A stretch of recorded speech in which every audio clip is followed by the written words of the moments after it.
Hey guys, what's going on? Chris here with Shughead Gaming, bringing you another edition of the Crematorium. Here you will find short and to-the-point reviews on games that were such epic dumpster fires, I literally could not get through them to do a complete review. So without further delay, let's take a look at Into the Radius, developed and published by CM Games, and currently available on PCVR for a regular price of $26. Of course, that depends on your region. Into the Radius is a single-player survival shooter for VR veterans. Stalk the Radius zone filled with surreal landscapes and dangerous anomalies. Use stealth, climbing, or realistic firearms to explore, scavenge for loot, and recover strange artifacts in an unforgiving dystopian environment. Being an early access title, I had read that the game had some issues, but that the devs were working and communicating with the community to get the game where it needed to be. Into the Radius exits early access today, July 21st, 2020. And yeah, this game needed to stay in early access. As always guys, if you like this video, please hit that like button. It not only helps the channel, but it helps VR as a whole.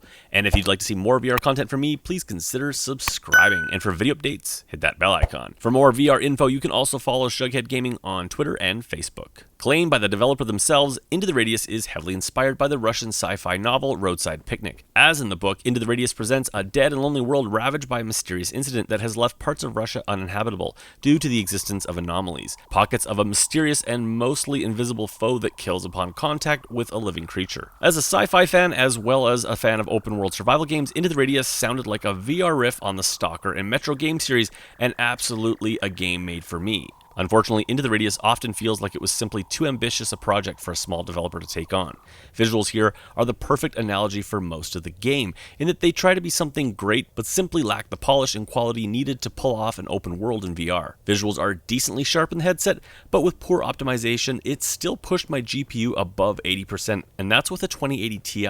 And with no graphical settings besides a low, medium, high adjustment and a resolution upscaler, you have little ability to tweak the visuals to match your hardware. Even with the visuals maxed out, Into the Radius is a chore to play inside, with bland textures throughout and at times missing entirely. This, on top of heavy reliance on fog that does nothing to combat the horrible level of poppin' that has ground vegetation rendering no more than 40 feet ahead of you. Regardless of whether you're outside in the wild or inside buildings, levels lack any sense of intrigue or intentional design, and often come off as randomly generated, making the open stages a real bore to walk through. This generic quality is doubled down on when it comes to the anomalies themselves, that when triggered look like texture glitches rather than a menacing creature. Think Death Stranding's enemies, but designed by a 4-year-old. Matters are made worse as I ran into glitch after glitch, ranging from hit detection issues, texture placement, and a simple lack of polish throughout. In fact, I bargain many of you who still pick this up won't even make it through the game's vague and boring almost 40-minute tutorial that punishes you by starting you all over again if you die. The day and night cycle was a nice addition and does bring some nice lighting techniques with it. However, with the bulk of enemies being nothing more than ghostly shimmers that you have to watch out for, nighttime takes this game mechanic and takes it from challenging to maddening, taking what was already a boring game mechanic and making it a massive chore while traipsing through the dark. Outside of a cool ambient hum to the world, sounds across the board are weak. Not making my ears bleed bad, but neither do they do the game any favors either. Guns sound weak, levels lack any sense of life, and the voice acting, what there is of it, is serviceable at best, often sounding like the devs have simply written scripts, gotten the team to read them, and called it a day.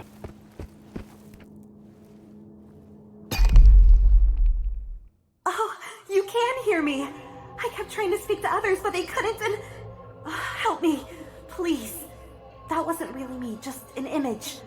I'm trapped somewhere terrible. In fact, almost every sound I can think of either sounded generic or overly simple, again adding to the overall lack of polish to the game. And lack of polish is also the name of the game when talking gameplay. Into the Void represents itself as an open world adventure game with resource management, exciting realistic gun combat, and survival mechanics. In reality, it plays more like a game with open world hub areas in which you must aimlessly walk around until your personal sensor beeps, notifying you of an artifact in your vicinity, for which you must collect and return for money. Resource management is a dumbed down version of the backpack in Walking Dead Saints and Sinners, and will help you manage the 5 things you can find in the world. For a game that advertises looting and inventory management, the world is simply too empty and the system too underdeveloped to be even remotely entertaining. Gunplay is serviceable at best, and made even more forgettable by the fact that you spend most of your time shooting ghosts with bullets. Yep. Needless to say, this sapped the life out of the combat and made it more of a chore than fun. The survival aspect is also undercooked, with tracked stats being nothing more than health, stamina, and sleep.